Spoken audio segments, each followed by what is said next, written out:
Assalamualaikum warahmatullahi wabarakatuh. Perkenalkan, nama saya Dwi Damayul Bastian dengan NIM terakhir 483. Saya selaku mahasiswa Politeknik Kesehatan Jember, Prodi Farmasi semester 2. Di sini saya akan mempresentasikan lipid. Apa sih itu lipid? Kita akan bahas bersama. Lipid adalah kelompok molekul alami yang meliputi lemak, lilin, sterol, vitamin yang larut dalam lemak seperti vitamin A, D, E, dan K. Monogliserida, digliserida, trigliserida, fosfolipid, dan lain-lain. Sifat-sifat lipid antara lain tidak larut air, larut dalam pelarut organik nonpolar seperti ether, aseton, kloroform, benzena sebagai struktur membran dan penyimpan energi.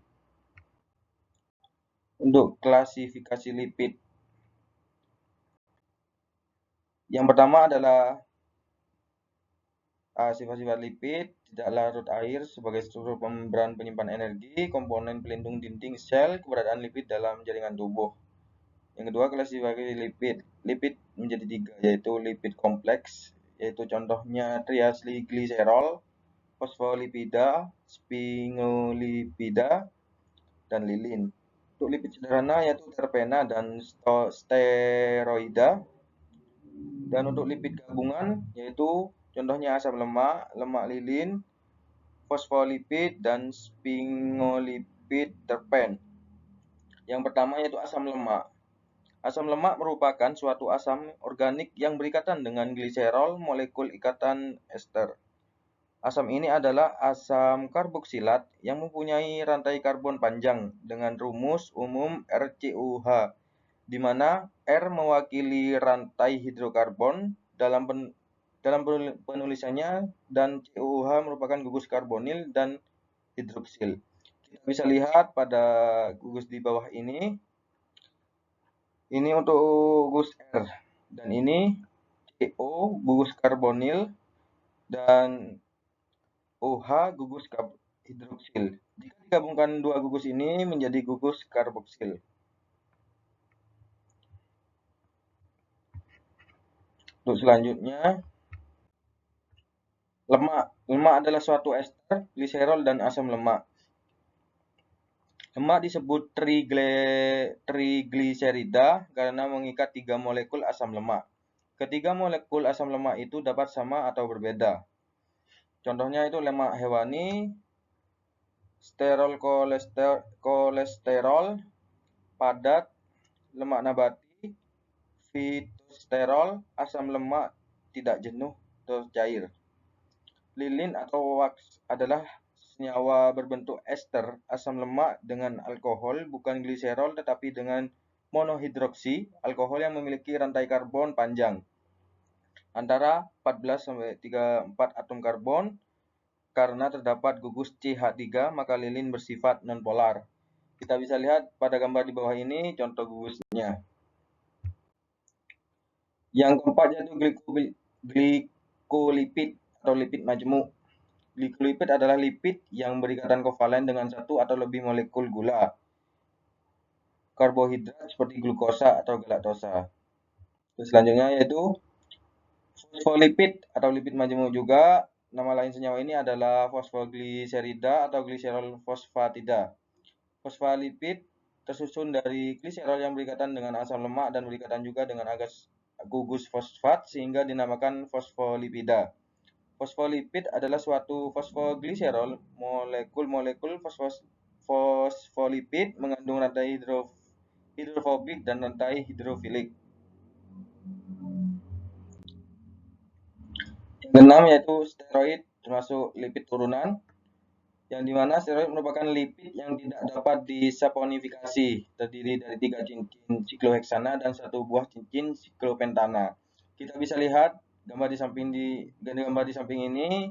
Untuk huruf A, B, dan C, gugus A, B, C ini termasuk gugus sikloheksana, dan satu yang D ini cincin sikloheksana. Klasifikasi lipid yang nomor 7 yaitu terpena atau lipid turunan. Terpena adalah lipida yang mengandung rangka-rangka satuan isoprena. Rumus terpen yaitu C5H8. Senyawa yang terdiri dari 5 atom karbon, graniol, karoten, siklolena, vitamin A, dan kamfer.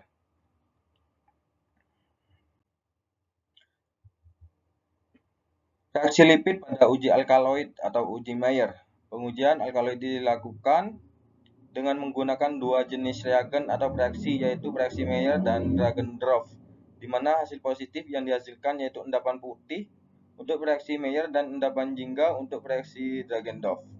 Kita bisa lihat gambar pada di samping ini dengan reaksinya, yang dimana pembuatan reaksi merkuri atau klorida HgCl2 direaksikan dengan kalium iodida atau Ki berlebih untuk membentukkan kompleks kalium tetraiodmerkuri. Untuk reaksi pengendapannya itu kompleks tersebut kemudian bereaksi dengan senyawa alkaloid dalam suasana asam. Untuk hasilnya yaitu terbentuk endapan putih atau krem yang merupakan kompleks koordinasi antara atom nitrogen pada alkaloid dengan merkuri. Untuk yang kedua yaitu uji flavonoid, yang dimana uji reaksi flavonoid adalah pengujian kualitatif screening fitokimia yang bertujuan untuk mendeteksi keberadaan senyawa metabolit sekunder golongan flavonoid dalam suatu sampel. Untuk contoh reaksinya kita bisa lihat gambar di samping ini. Tujuan reaksi ini yaitu untuk mendeteksi keberadaan senyawa metabolit sekunder golongan flavonoid, dan untuk tahapan reaksinya yaitu senyawa yang diuji adalah flavonol yang direagenkan dengan logam magnesium Mg dan asam klorida pekat atau HCl. Dan untuk reaksinya Mg dan HCl menghasilkan gas hidrogen atau nitrogen hidrogen. Hidrogen ini kemudian bereduksi dengan gugus karbonil pada struktur flavonol. Untuk hasilnya yaitu reduksi tersebut menyebabkan terbentuknya senyawa turunan benzopyrrolium yang disebut garam flavulum, seperti terlihat pada gambar di samping ini. Dan untuk yang ketiga yaitu uji tanin, yang dimana uji tanin adalah prosedur pengujian kualitatif yang dilakukan untuk mengidentifikasi keberadaan senyawa tanin, yaitu golongan senyawa polifenol di dalam suatu ekstrak bahan alam atau tumbuhan. Untuk proses reaksinya yaitu gugus hidroksil amin OH pada molekul tanin melepaskan atom hidrogennya.